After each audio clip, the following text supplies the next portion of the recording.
मैं डॉक्टर वर्षा सिंह आज आपसे चर्चा करना चाहती हूँ कोरोना काल और बदलते हुए सामाजिक समीकरण।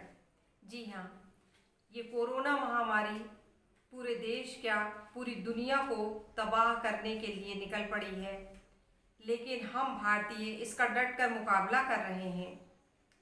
इसके कारण ही लॉकडाउन किया गया और अनलॉक की स्थितियां भी जो निर्मित हो रही हैं उसमें भी हम पूरी तरह से सावधानी बरत रहे हैं। लॉकडाउन की स्थितियों में मैंने ये महसूस किया कि जो परिवार विघटन के कारण यहाँ वहाँ तितर बितर थे, वे सब एक छत के नीचे इकट्ठे हुए, आपस में एक दूसरे को समझने का उन्हें मौका मिला और अपने मन की बातें उन्होंने एक दूसरे से साझा की।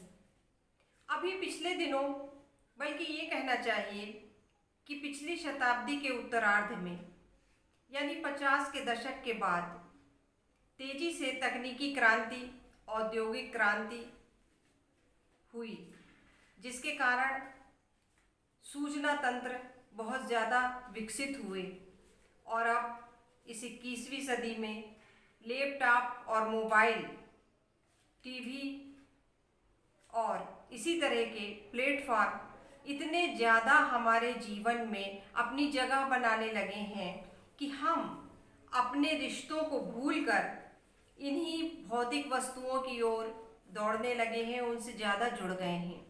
हम ये नहीं समझ पाते कि हमारे माता पिता हमसे क्या चाहते हैं, बल्कि हम ये देखते हैं कि हमारे मोबाइल पर किसी का कोई आभासी दुनिया के मित्र का मैसेज तो नहीं आया। ये सबसे जो बड़ी विसंगति थी कोरोना काल में, यह लगभग समाप्ति की ओर आ गई है। हम एक दूसरे को समझने लगे हैं, जो हमारे बीच का जेनरेशन गैप था वह मिटने लगा है।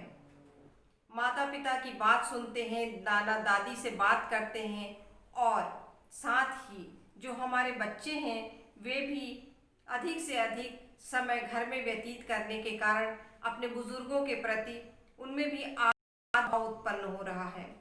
जो बस्ता पटक कर एक तरफ खेलने चले जाते थे, आज ऑनलाइन पढ़ाई करते हुए जब उकताते हैं तो माता पिता से कहते हैं कि हमें कुछ खिलाइए, हमारे साथ बैठिए, हमसे बातें करिए।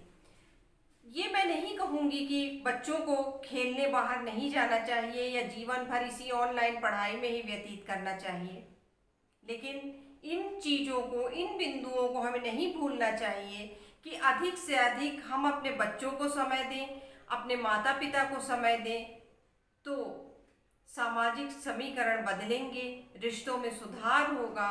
जो जेनरेशन गैप अनजाने में बढ़ता जाता है वह खत्म होगा। तो कोरोना काल ने हमें जो नई दृष्टि दी है उसे हमें जागृत रखना होगा। ये नहीं कि आंखें मूंद कर हम अपने इस बीते दिनों को भूल जाएं और आगे बढ़ जाएं, क्योंकि वो आगे बढ़ना हमारा आगे बढ़ना नहीं होगा।